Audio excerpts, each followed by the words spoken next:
Garage Woodworks is sponsored by Highland Woodworking. Visit them at their website at highlandwoodworking.com. Welcome to the Garage Woodworks video podcast.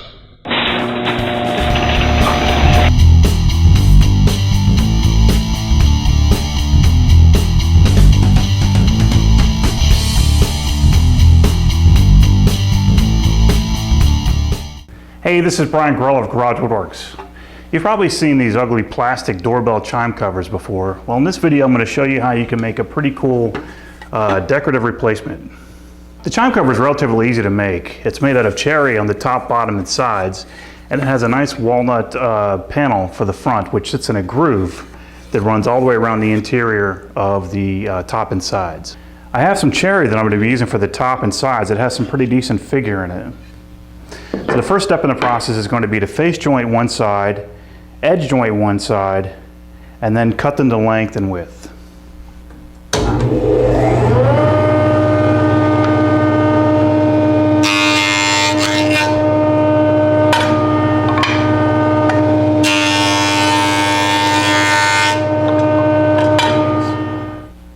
When edge jointing your stock, be sure to place the freshly face jointed face against the fence.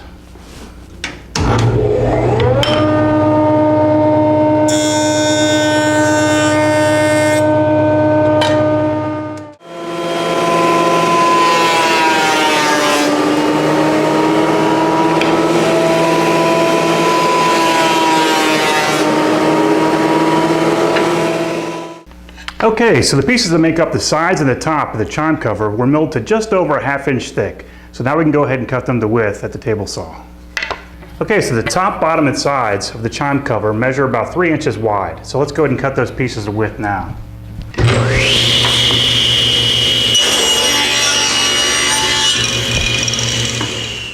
Both the top and bottom of the chime cover measure 9 3/8 inches long. So we'll go ahead and cut those now. What I'll do first is I'll go ahead and cut one side square, flip it over, and then cut it to length.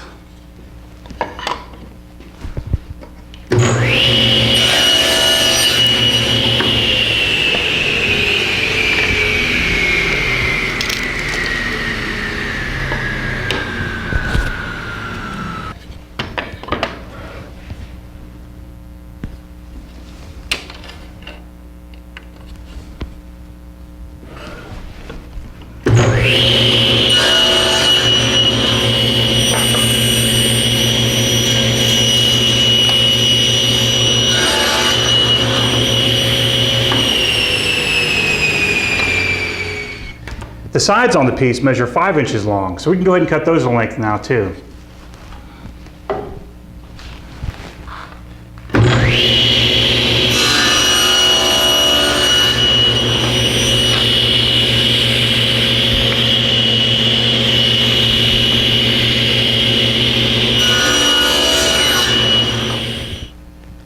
Okay, so this is essentially how the pieces are going to come together.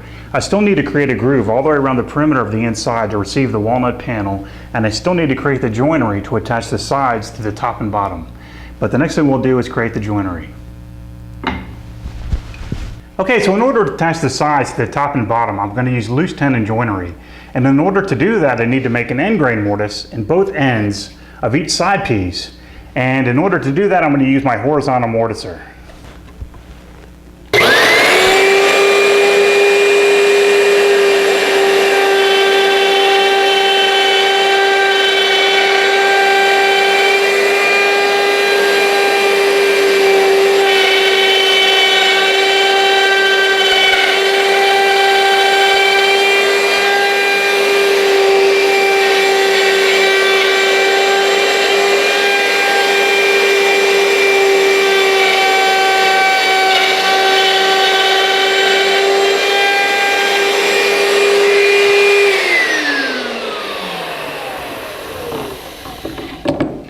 On my website, you'll find more details on the horizontal mortiser if you'd like to make your own. It does a pretty good job of making very clean and very consistent mortises. Also on my website is another jig that's a little less complicated than the horizontal mortiser that you could use instead to make end grain mortises. In order to get the mortises in the top and bottom pieces, I'm using my router table, while I will incrementally increase the depth of the router bit to get the full depth of the mortise. So I know when to start and stop the cut. On the router table, I place marks on my fence.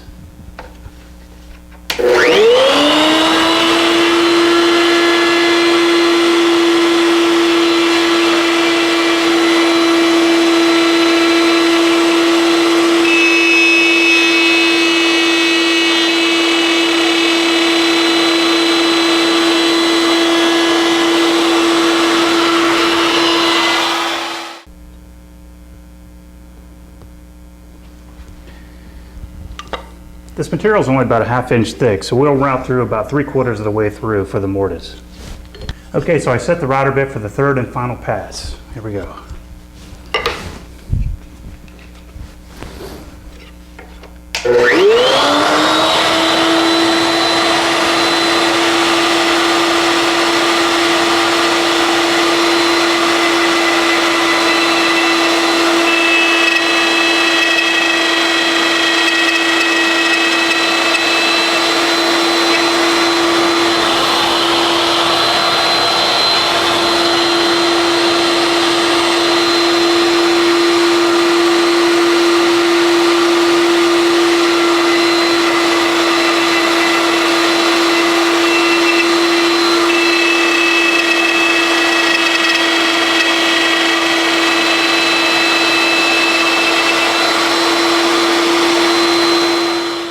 Okay, now that I have all the mortises completed for the loose tenon joinery and the side pieces, and I have the mortises in the top and bottom, I can go ahead and make the loose tenons.